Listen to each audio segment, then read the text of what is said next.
अगर हम हुब्बुल वतनी की बात करें, अगर हम अपने वतन पे मर मिटने की बात करें, अगर हम साइंस की बात करें, टेक्नोलॉजी की बात करें, हम कामयाबी की बात करें, हम तरक्की की बात करें, तो पाकिस्तानी यूथ जो है वो इंडियंस से कई हद तक बेहतर है। ये आबादी है इंडियंस, थोड़ा उनकी जो माइंडसेट है वहाँ के लोगों का, वो इंतहाई फ्रॉडी और वो क्या कहते हैं, झूठ पर बनी हुई कौम है। ठीक है।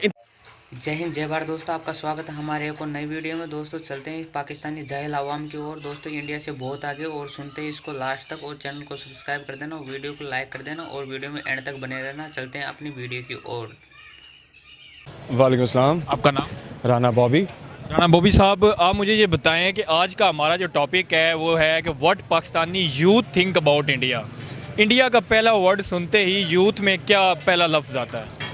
देखिए, फ़र्स्ट ऑफ ऑल अगर मैं अपनी पर्सनल राय देखूं और अगर मैं एनालिसिस देखूं जो हमारी यूथ का, ओवरऑल पाकिस्तानियों का दुनिया के किसी भी कोने में है, तो हमें इंडियन से कोई मसला नहीं है। अच्छा, कोई मसला नहीं, कोई प्रॉब्लम नहीं है, ना कोई डर है, ना कोई खौफ है, ना कोई टेंशन है, ना परेशानी है, ना हमें ये लगता है कि इंडियंस हमसे आगे हैं, ना हमें ये लगता है कि वो हमसे बेहतर हैं।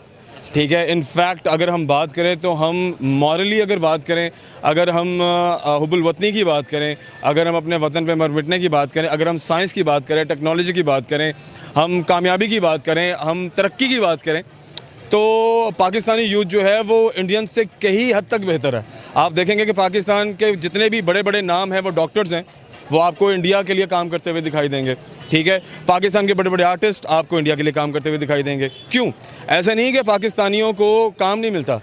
इसके पीछे रीज़न ये है कि जो इंडियंस हैं उन्हें ज़रूरत है, उनका काम चलता ही तब है जब पाकिस्तानी के किसी आर्टिस्ट का या पाकिस्तान के किसी तख्लीककार का या किसी पाकिस्तान के डॉक्टर का नाम जुड़ता है, तो वो उनकी जो चीज़ की वैल्यू यहाँ चली जाती है। ठीक है। इसी से मेरा आपसे अगला क्वेश्चन ये है कि आपने कहा कि हमारी जो यूथ है वो टैलेंटेड भी है, हमारी जो यूथ है वो इंडिया की यूथ से आगे भी है, तो हम तरक्की वो कर रहे हैं और हम तरक्की नहीं कर रहे, फिर ये कैसा सवाल है? अच्छा, इसके पीछे देखें, अपॉर्चुनिटीज़ की एक बड़ी इंपॉर्टेंट बात है। पाकिस्तान में जैसे कि फ़िलहाल पॉलिटिकल जंग चल रही है, और जब तक आपका कंट्री स्टेबल नहीं होता, ठीक है, आपकी कंट्री की इकॉनमी अगर सेट नहीं होती, अगर आपका कंट्री खुशहाल नहीं होता, तब तक आपके लिए अपॉर्चुनिटी क्रिएट नहीं होगी, और जब तक अपॉर्चुनिटी क्रिएट नहीं होगी तो आप और मेरे जैसे जो टैलेंटेड लोग हैं वो बेचारे यहाँ पर ज़ाया होते रहेंगे, और फिर यही सोचते हैं at the end of the day, ये सोचते हैं कि चलो यार इतने तो कुछ नहीं बनना, लेट्स गो अब्रॉड चलते हैं। अच्छा, कहीं से मैं अगली बात करूंगा। अभी सर्वे भी एक रिवील, सबसे ज्यादा आबादी जो है जिसमें ज्यादातर यंगस्टर हैं वो पाकिस्तान को छोड़ना चाह रहे हैं, तो पाकिस्तान को क्यों छोड़ना चाह रहे हैं? यही जो बात मैंने अभी आपसे बात की, इसी बात को मैं मजीद वार कौन है? अवाम खुद है, यंगस्टर खुद हैं, या हुक्मरान है? नहीं, देखें, वो कहते हैं ना, जैसी अवाम वैसे हुक्मरान, कि इसमें हुक्मरानों का कसूर नहीं है, हमने ही चूज किया हुआ इन्हें, हमने ही सिलेक्ट किया। कसूर तो हमारा यूथ का या हमारा हो गया? वो at the end of the day में टॉक हो गई। 120 करोड़ 130 करोड़ की आबादी है, तो इसीलिए वो ज्यादा लोग आबादी का फैक्टर आ गया टैलेंट में। नहीं नहीं नहीं, नहीं। आपको जो ज्यादा लोग नजर आते हैं ना, देखे ना, लोग ज्यादा हैं तो टैलेंट भी ज्यादा है। ठीक है। लोग कम है तो टैलेंट भी कम है। यहाँ पर अपॉर्चुनिटी की बात है। इंडियंस, थोड़ा उनकी जो माइंडसेट है वहाँ के लोगों का, वो इंतहाई फ्रॉडी और वो क्या कहते हैं, झूठ पर बनी हुई कौम है। ठीक है। इंतशार पसंद कौम है। वो लोगों को लेट डाउन करके खुद आगे आने वाले। एग्जाम्पल दें, कोई एग्जाम्पल? नहीं, देखिए, there are so many examples.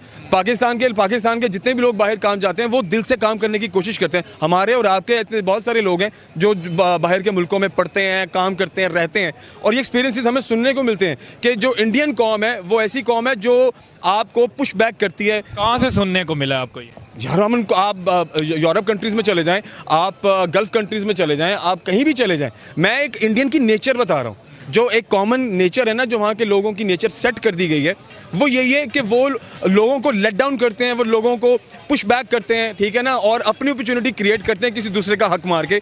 ये उनके लोगों में ये चीज़ है। पाकिस्तानी में ये चीज़ नहीं है। पाकिस्तानी तो कहते हैं खुद में यूनिटी है, आपस में उनकी यूथ आपस में एक दूसरे को सपोर्ट करती है। ऑफ कोर्स सपोर्ट करते हैं। यूनिटी तो हमारी भी है। देखें ना, आप किसी भी तबके के बारे में अगर बात करेंगे तो उनमें यूनिटी होती है। पठानों की अपनी यूनिटी है, पंजाबियों की अपनी यूनिटी है, लेकिन अगर हम सिर्फ पाकिस्तानी की बात करें, दुनिया के किसी भी कोने में चले जाएं, तो वहाँ पर कोई पठान को सिंधी, बलोची, पंजाबी नहीं होता, वहाँ पर वो पाकिस्तानी होता है। ठीक है। लेकिन आपने ये देखा होगा कि ये जो इंडियंस हैं इनमें अजीब किस्म की फिरका वारियत है, इनमें अलग अलग से सेक्शंस बने हुए हैं, और वो इंतशार पसंद है। That's it. सारे तो नहीं, अगर पाकिस्तान में कोई एक गलत करता है या इंडिया में कोई एक गलत करता है तो पूरे पाकिस्तान का नाम या पूरे इंडिया का नाम तो नहीं आना चाहिए। नहीं देखें, वो तो हम रिप्रेजेंट तो करते हैं ना। अगर मैं बीइंग पाकिस्तानी, अगर मैं किसी दुनिया के किसी भी कोने में हूँ और अगर मैं वहाँ पर ऐसी हरकतें करता हूँ जो नाजेबा हरकतें हैं, या मैं वहाँ पर फ्रॉड करता हूँ, या मैं वहाँ पर कोई क्या कहते हैं कोई स्मगलिंग का काम करता हूँ, या मैं कोई ऐसा काम करता हूँ जो कि कानून के खिलाफ है, तो ऑब्वियसली आप अपने पाकिस्तान या अपने मुल्क का नाम जो है वो खराब करते हैं। ठीक है, तो बीइंग इधर भी रख के किया जाए, अगर इधर भी कोई एक इंडिविजुअल कुछ गलत करता है तो वो पूरे पाकिस्तान का नाम तो नहीं ना बुरा हो सकता, पूरा पाकिस्तान तो नहीं ना खराब हो सकता। नहीं, इसी तरह इंडिया में भी अगर कोई एक आध इंतशार पसंद है तो पूरी कौम तो नहीं ना हो सकती। वहाँ पे इंडिया तुम्हारा बाप है जाहिलो, पाकिस्तानी हो। इंडिया से अमेरिका तक घबराता है, तुम क्या चीज़ हो जाहिलो।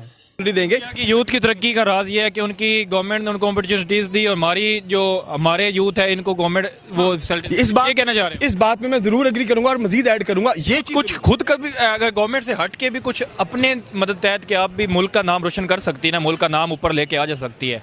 यूथ का क्या रोल है, आपका और मेरा क्या रोल है, दोनों हम यंग हैं, हमारा क्या रोल है कि हम अपनी कंट्री को ऊपर ले जाएं जैसे कि इंडिया की यूथ आगे लेके जा रहे हैं। देखिए ब्रदर, हमारा रोल सिर्फ यही बनता है to do something good, to do best. हम अपने कंट्री को रिप्रेजेंट करें तो अच्छे तरीके से करें। इस